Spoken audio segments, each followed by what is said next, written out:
Emma CSE TV. Now guys, the transfer window is closed and I wanted to sit down with you guys and discuss how I feel the transfer window has gone. Now guys, I know I've done individual videos about each and every signing, but I just wanted to sit down, do it as a whole and just look upon the transfer window as it now is done. Now guys, let's talk about Jorginho first of all. He was the first signing we made and I think it was a very successful one.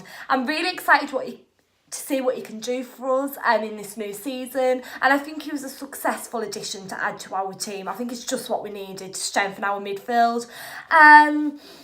This is going to be a controversial point, but if you don't agree with me, make sure to comment down below. I'm always interested to hear what you guys have to say, but I personally feel that we didn't have the most reliant defensive midfield, and it was just because of Bakayoko, and sometimes Fabregas can't always be relied on, and Fabregas is getting a little bit older now. Now I know that's no excuse, but I'm just saying that I do feel that he's got a little bit more reliant, and as I said, Bakayoko wasn't always the most successful player, let's be honest. I'm going to give him a chance this season coming, don't get me wrong, but he wasn't the most successful player in our team and you couldn't rely on him. So I am happy with Jorginho signing, and I think he's a perfect addition to go alongside N'Golo Kante.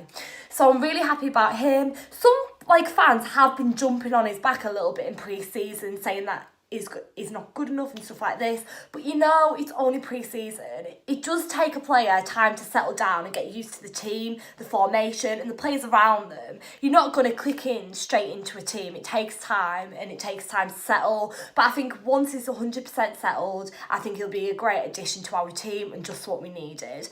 So yeah, I was really happy with that signing, and when he did sign, every Chelsea fan was happy and we were all excited, and so yeah, I'm buzzing about him. Now Rob Green, let's just say he did save a penalty the other night, and everyone was bigging him up.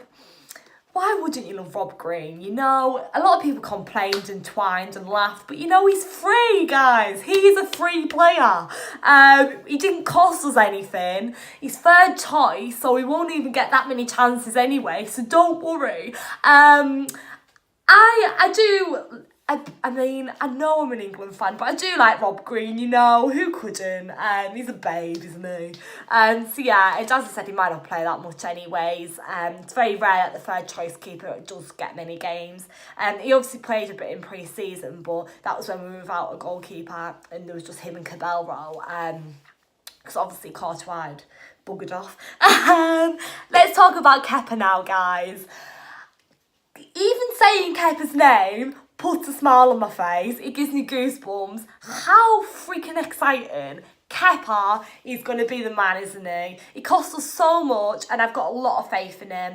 And I think it says enough in itself, us signing him for 7 years. A 7-year contract is not something you always hear of. It's a big amount of time and also a massive price tag. So I think it says enough in itself how much faith Chelsea have in him to sign him for that price, and obviously to give him that long of a contract. I have a lot of faith in him. I'm excited to see him play, and let's fingers crossed that he plays against Huddersfield. I know he might not, we never know, we might just stick with Cabello because obviously Kepa's just joined us today, but let's just see. But yeah, great addition to our team, and I'm really excited to see what he can do as well.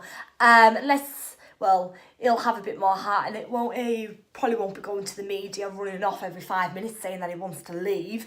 Yeah, let's just quickly touch upon Courtois while I'm currently talking about goalkeepers. Again, I will completely reinforce my points last night. I think he's done it in such a disrespectful manner, and he's actually got more disrespectful than what he did last night. I didn't think it could get any worse, but he's just put loads of pictures on the internet, kissing his badge, and John Terry actually put a post on for him on Instagram this morning saying how he was like saying that he was one of the best keepers, he did really well. But I think John Terry actually even knocked off his comments on his Instagram to stop Chelsea fans commenting on it, because it's very obvious how us Chelsea fans have reacted. It's all online, it's everywhere, and John Terry will have known that us fans haven't dealt with it very well, so that's why he switched the comments off. So that says enough in itself, really, because obviously us fans haven't dealt with it very well. I'm not saying that he isn't a good keeper, because he did very well for us, but it's absolutely disgraceful how he left the club when we supported him, we backed him, and yeah, we couldn't have done any more as fans to give our support to him, and he just threw it back in our faces, really. And I think he could have done it so much differently, and there was no reason for him not to do it differently. I think Courtois' argument on the scenario and situation would have been, yeah, but if I didn't go AWOL, Chelsea wouldn't have let me go. But I don't agree with that. I think Chelsea would have let him go in his transfer window anyways, because they knew he didn't want to be there, and they knew that was kind of ruining his connection with the fans. So I think Chelsea would have let him go anyways. But everything happens for a reason, and Kepa signed for us, so that's why I'm saying everything's happened for a reason, because I'm sure that he won't let us down, so I'm really excited about him. And yeah, it's exciting getting a new goalkeeper, isn't it? And then finally, let's just touch upon Kovacic. Now, obviously, he's on loan for a season, and it's exciting to see what he can do as well. Adding him to our midfield, again, is going to be a great addition, and I'm buzzing. So yeah, I'm just happy and welcome them all to Chelsea, and I can't wait to see them all play.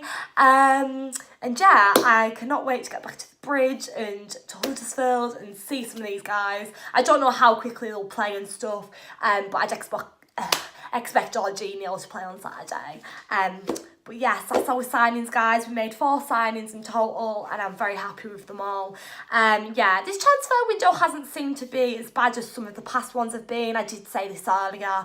I feel like we've made decent signings. We haven't rushed and made any silly mistakes or silly signings. Each and every signing that we've made has been beneficial, so I'm really happy. So thank you so much for watching, guys. Please like, comment, subscribe. Let me know down below all your thoughts and opinions. How do you think this transfer window's gone? I think it's gone successful. Do you think that we should have signed any more players? If so, who? Some people have argued that we should have signed a striker. I kind of agreed with that in a sense, but in some respects I didn't, because I know we've got Batshuayi, we've got Giroud, Morata. I feel like if we brought in another striker, I think it would have just been too many, and they wouldn't have all got the chance. And obviously we've got Abraham as well, so I just think it would be a silly mistake bringing in someone else, because then we'd have too many. But let me know your thoughts and opinions on that, guys. Thank you all so much for your continued support. Don't forget to hit that big thumbs up if you enjoyed this video, and subscribe down below if you're new to my channel. And guys, I will be back with my Huddersfield preview tomorrow, which I'm so excited about. It's my first 2018 to 2019 Premier League preview, which is so exciting. So make sure to head over here for that tomorrow, and I will be giving you all my team lineups and stuff. But guys, I will be watching the press conference before I do the preview tomorrow, just so I can make more of a sophisticated predicted team lineup, because I don't want to be saying I want this player to play and this player to play if they're not even available. So let me know your thoughts and opinions, guys. And yeah, what a transfer window, hey? What a transfer deadline day. We always leave our transfer till last minute, as we do for Chelsea. But yeah, it's done and dusted, guys. And I'm buzzing up the Chelsea. Thanks.